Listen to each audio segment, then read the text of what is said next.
Hello everyone, आप कैसे हो? मैं अंकुल यादव, एम्स पैरामेडिकल क्वालिफाइड। आज हम बात करने वाले हैं पॉलीजेनिक इनहेरिटेंस। सबसे पहले पॉलीजेनिक का मीन समझेंगे। पॉली मतलब वन मोर देन। पॉली का मतलब होता है यहाँ पर थ्री मोर देन, थ्री। और यदि हम जैनिक की बात करें, किसकी बात करें? जैनिक।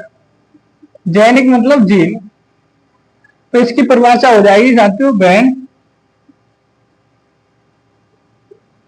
वैन थ्री और थ्री और मोर देन या तीन से अधिक, more than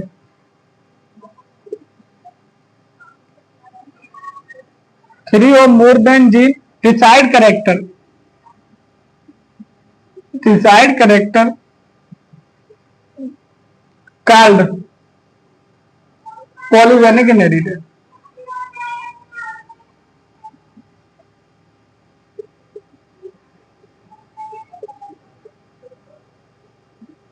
called polygenic inheritance. यदि इसके एग्जांपल की बात करें,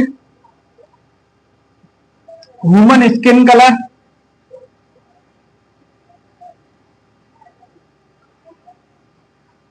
ह्यूमन हाइट,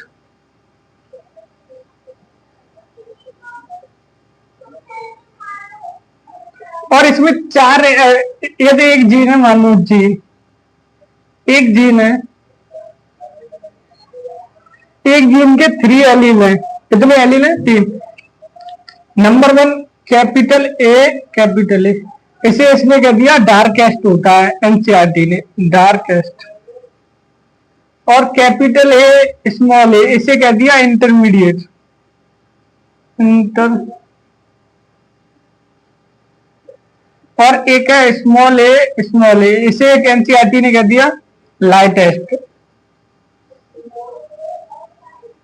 तो साथियों, पॉलीजेनिक इनहेरिटेंस क्या होता है? जिसमें तीन या तीन से अधिक जीन होते हैं जो डिसाइडेड करेक्टर को करते हैं, उसे पॉलीजेनिक इनहेरिटेंस कहते हैं। जिसके example human skin colour, human height, जिसके क्या है एग्जांपल है साथियों।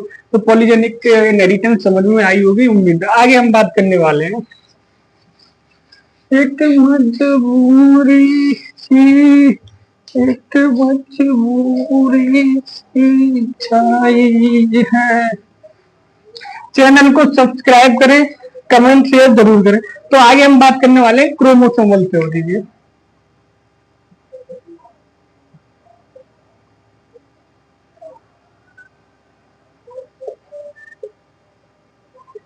क्रोमोसोमल थ्योरी जब मेंडल के खत्म होने के बाद, कहाँ लेके जा रहा है? तो मेंडल एक्सपायर होने के बाद, मेंडल की डेथ होने के बाद तीन वैज्ञानिक आए थे, कार्ल कोरेंस, स्टार्समार्क और वीओ डीब्रे। उन्होंने मेंडल की जो काम है उनकी डिस्कवरी करी। तो उन्हें एक थोड़े समय बाद एक चीज पता चली, क्रोमोसोम। उन्हें एक स्ट्रक्चर दिखाई दी,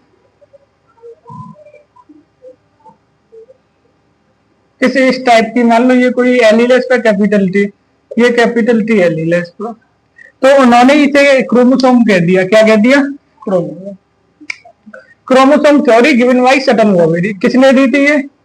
given by Sutton Boveri, Sutton Boveri. 1902 में दी थी, 1902। 1902 में उन्होंने दी थी सटन बोवेरी में। उन्होंने क्या किया था?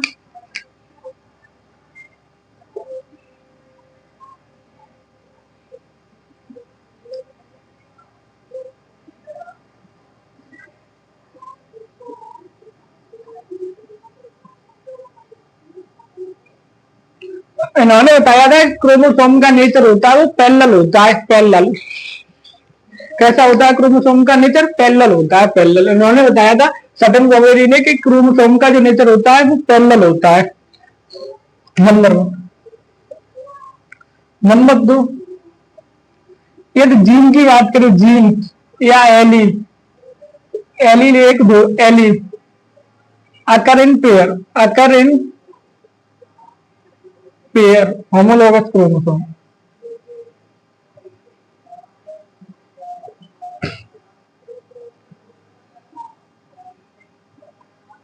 इन्होंने उन्होंने ये बताया था कि क्रोम जो एलील या जीन होते हैं वो अकरेंट पेयर में होते हैं। देखो ये एलील पेयर में है कि नहीं, तो उन्होंने बताया कि जो एलील होते हैं वो पेयर में होते हैं। किस में होते हैं? पेयर में होते हैं। अगला पॉइंट नंबर 3।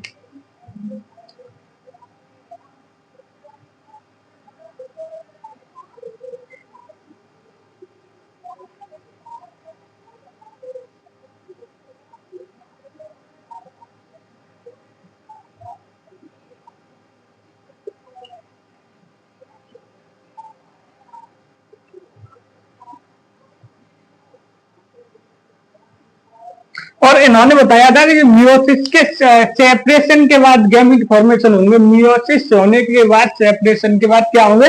गैमिट फॉर्मेशन होंगे। ये किसने बताया था? सटन बॉवेरी ने। तो सटन बॉवेरी ने जो स्ट्रक्चर है इसे ही क्रोमोसोम कह दिया था। क्या कह दिया? Chromosome.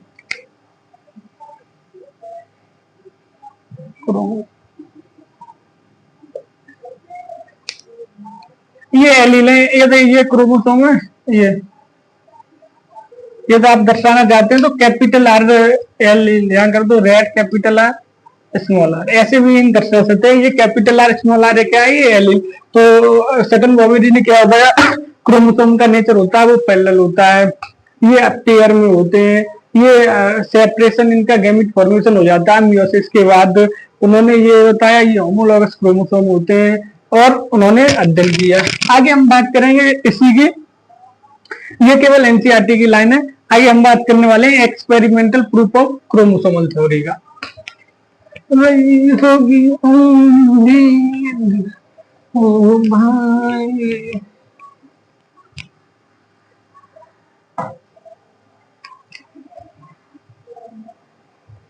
Experimental proof of chromosomal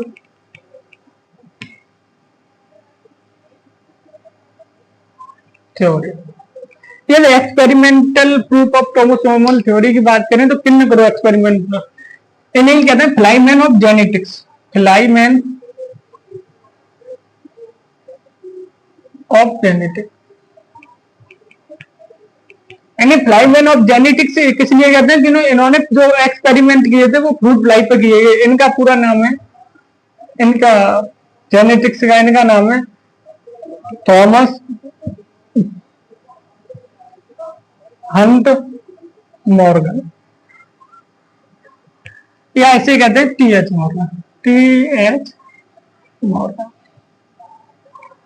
आज के बाद कोई पूछे फ्लाईमैन ऑफ जेनेटिक्स किसे कहते हैं तो टीएच मॉर्गन या थॉमस हंट मॉर्गन कहते हैं। उन्होंने एक्सपेरिमेंट किया था अपना ड्रोसोफ्ला पर। किस पे एक्सपेरिमेंट किया था? ड्रोसोफ्ला। उन्होंने जो एक्सपेरिमेंट किया था वो ड्रोसोफ्ला पे किया था।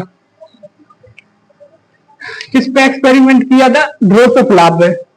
टीएच मॉर्गन ने अपना एक्सपेरिमेंट किया था ड्रोसोफ्ला पर। ड्रोसोफ्ला क्या होती है साथियों? ये फ्रूट फ्लाई होती है, फ्रूट फ्लाई। अब ड्रोसोफ्ला को ही उन्होंने क्यों चीज किया था? क्योंकि ये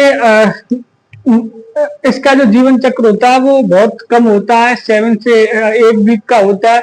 इस पर कई बार 100 से अधिक टाइम एक साल में प्रयोग प्रैक्टिकल किए जा सकते हैं। ये कहीं भी सिंथेटिक मीडियम या आर्टिफिशियल मीडियम या कल्चर मीडियम कहीं भी इसे हम ग्रो कर सकते हैं और कभी भी इस पर एक्सपेरिमेंट कर सकते हैं। तो क्योंकि अब भाई 200 लागू क्यों चाहिए सुना था? Number 1 easily grow, easily grow.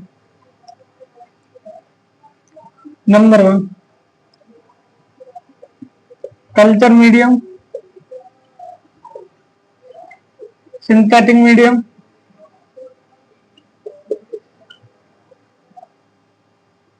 और artificial medium.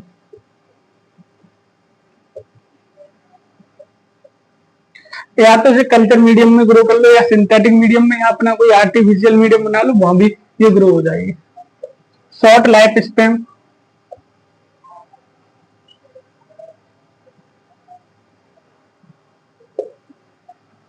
Around 1 week 1 week life span होती है, और 100 टाइम प्रैक्टिकल पॉसिबल। नंबर 5, मोर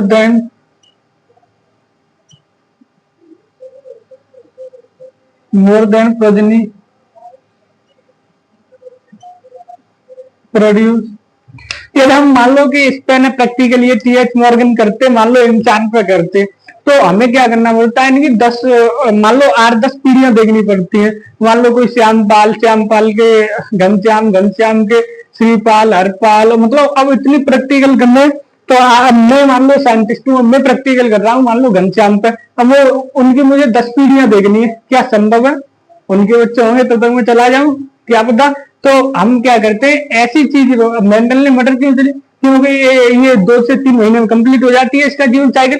तो साल में 3-4 प्रैक्टिकल पॉसिबल है, इसमें साल में 100 से ज्यादा प्रैक्टिकल पॉसिबल है।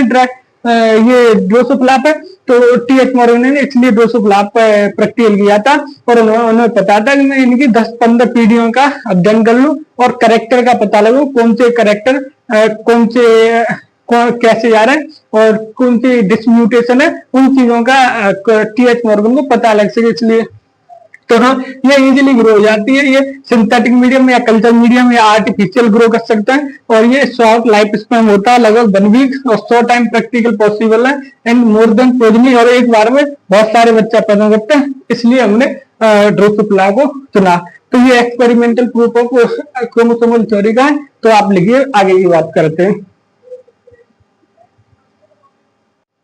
लिंकेज, लिंकेज क्या है? तो linkage physical association between gene on same chromosome. Linkage क्या होती है कि जो क्रोमोसोम के ऊपर जो फिजिकल एसोसिएशन होती है, जो एलील का अटैचमेंट होता है, उसे हम लिंकेज कहते हैं। क्या कहते हैं? परिभाषा क्या है? Physical association between gene on same chromosome, term linkage. Linkage जो टर्म हो भिन्न दो टीएच मॉर्गन ने, थॉमस हंट मॉर्गन ने। अब distance between 2 gene on chromosome directly proportional हो क्रॉसिंग ओवर के, और क्रॉसिंग ओवर डायरेक्टली प्रोपोर्शनल हो रिकॉम्बिनेंट के, और रिकॉम्बिनेंट डायरेक्टली प्रोपोर्शनल हो स्ट्रेंथ के या स्टेबिलिटी के।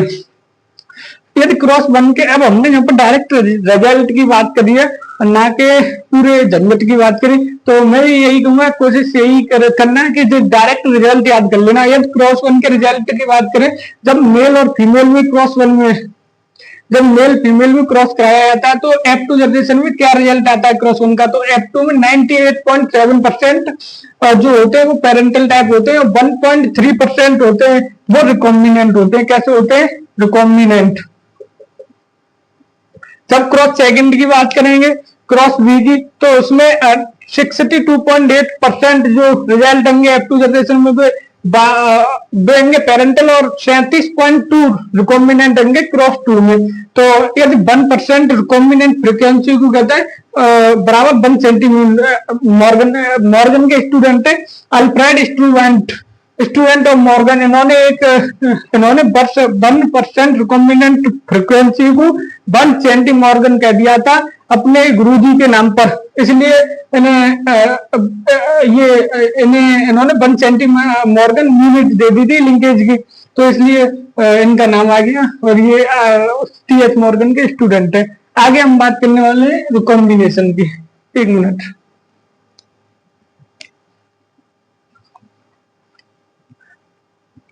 तो आगे हम बात करने वाले हैं रिकॉम्बिनेशन की, और 1-2 सवाल की बात करेंगे क्वेश्चन की। तो लिंकेज की बात कर ली, जब physical association 2 gene on same chromosome हो तो उसे लिंकेज कहते हैं। आगे हम बात करने वाले हैं रिकॉम्बिनेशन की।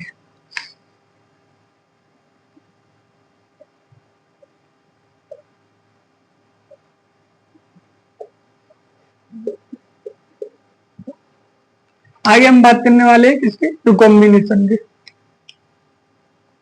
मान लीजिए ये 2 जीन है, 2 chromosome, 1 chromosome,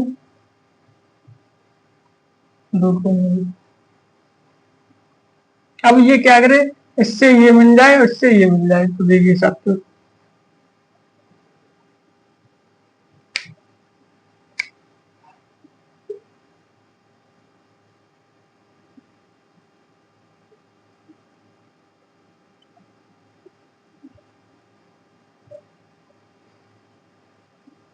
added to non sister homologous chromosome. जब हम दो नॉन सिस्टर होमोलॉगस क्रोमोसोम को ऐड करेंगे तो उनका रिजल्ट क्या आएगा साथियों, उनकी हम बात करने वाले हैं।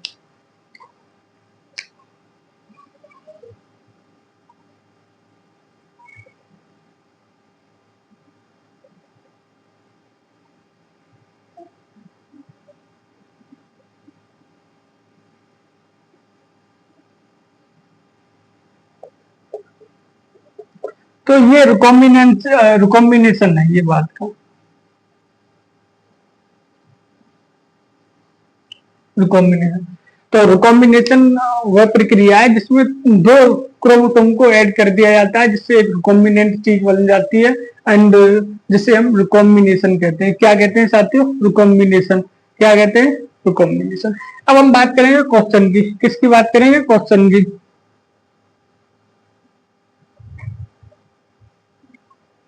ऐसे ही रिकॉम्बिनेशन कह दें या ऐसे ही कह दें क्रॉसिंग ओवर, यही है साथियों रिकॉम्बिनेशन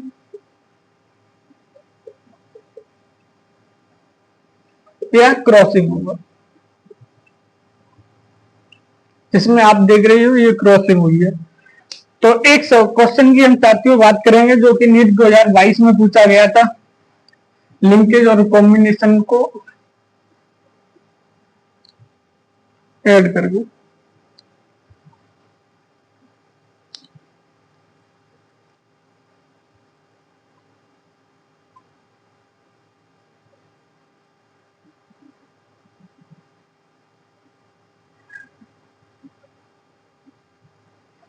पहले मैं क्वेश्चन लिख दे रहा हूं साथियों। क्वेश्चन ये है, रिकॉम्बिनेशन फ्रीक्वेंसी बिटवीन जीन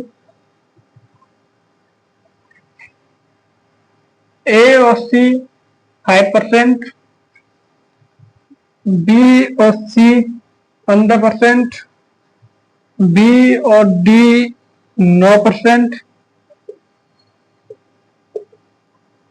और ए और बी 20%, और सी और डी 24%, और ए और डी 29%। ये क्वेश्चन है। तो आंसर होगा A C D B, A B C D, A D C B या ननो। करिए साथियों।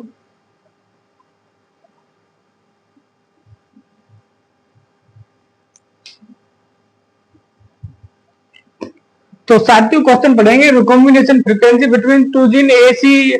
अब ए सी दिया 5%, बी सी दिया 15%, और बी डी दिया 9%, और ए बी दिया 20%, और सी डी दिया 24%। और तो इसमें ये देखो कि रिकॉम्बिनेशन फ्रीक्वेंसी लिंकेज के इनवर्सली प्रोपोर्शनल होती है। तो linkage inversely proportion of recombination जिसकी सबसे कम है उसकी सबसे ज्यादा होगी। तो देखो ए की सबसे कम है तो ए सी सबसे पहले आएगा, ए सी सबसे पहले। अब डीबी में आपको देखना है, तो ए सी एक ही में, और फिर डी किसमें? B C. बी डी देखो फिर 9% है, 9% है क्या ना, डी फिर बी, और बी में देखो 20%। तो इसलिए linked inversely proportional recombinant frequency है। आंसर इसका फर्स्ट ही हो जाएगा। यदि वीडियो अच्छी लगी हो तो लाइक कमेंट शेयर जरूर करें, और वीडियो में कोई कमी फिर भी कमेंट करें। धन्यवाद।